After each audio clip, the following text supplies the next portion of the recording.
परंतु मला आज संध्याकाळी कळालं की ह्यामध्ये ते जे काही डॉक्युमेंट झालेले होते ते सगळे कॅन्सल करण्यात आलेले आहेत। जो काही व्यवहार झालेला होता तो कॅन्सल करण्यात आलेला आहे।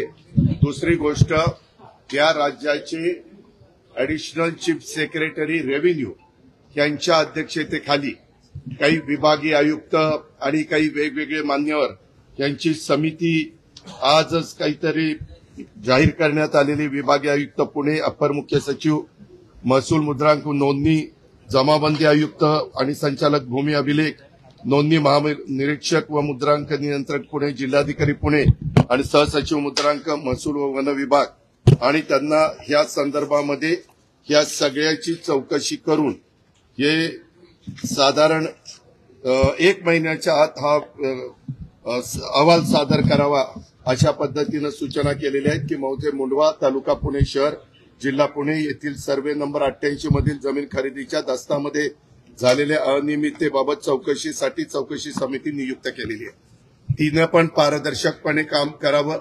साहजिकच आहे, राज्यातल्या प्रमुखांनी सांगितल्यावर त्यांचं कामच आहे आणि हे अधिकारी जर तुम्ही बघितले तर विकास खारगे यांचं गेले अनेक वर्षाचं काम एक स्वच्छ अधिकारी म्हणून त्यांची प्रशासनामध्ये प्रतिमा आहे आणि बाकीच्याही अधिकाऱ्यांची तशाच प्रकारची प्रतिमा आहे। मला आपल्याला या निमित्तानं एक गोष्ट सांगायची, मी राज्याचा उपमुख्यमंत्री असल्यामुळं माझ्या कुठल्याही अधिकाऱ्यांना सगळ्या संबंधित क्लास 1, क्लास 2, IAS, IPS या सगळ्या अधिकाऱ्यांना मला सूचना करायची की इथून पुढे देखील कुठल्याही प्रकारचं प्रकरण जर तुमच्या पुढे आलं तर ते नियमाला धरून नसेल तर अजिबात कुठलाही प्रेशर खाली न येता सरळ त्याला काट मारायची।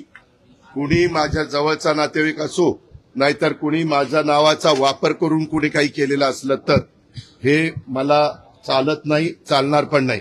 पण एक गोष्ट झाली, हे 2 दिवस तुम्ही सगळ्या मीडियाने या सगळ्या गोष्टी चालवल्या कारण ती माहिती तुम्हाला मिळालेली होती। शेवटी मीडियाचं कामच आहे काय आहे ते तुमच्या लक्षात येईल ते दाखवणं, पण त्याच्यामध्ये अजून पण इतर वेगवेगळे बाबी आमच्या वेगवेगळ्या भागातनं, मला वाटतं बारामतीतनं पण काही असं झालंय तसं झालंय।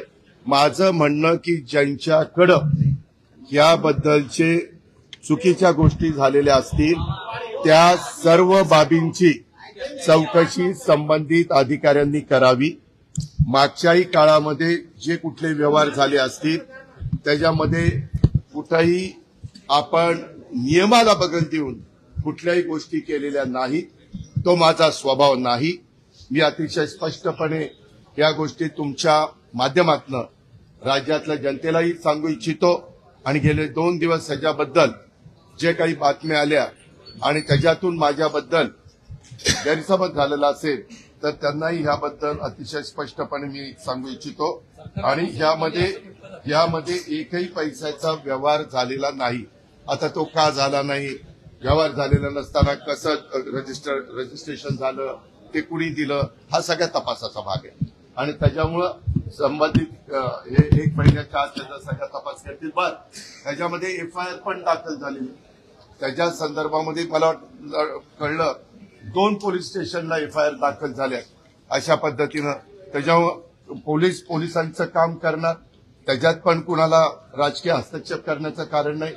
पूर्णपणे पारदर्शकपणे ह्याची सगळ्याची चौकशी झाली पाहिजे आणि दूध का दूध, पाणी का पाणी हे सगळं पुढे आलं पाहिजे।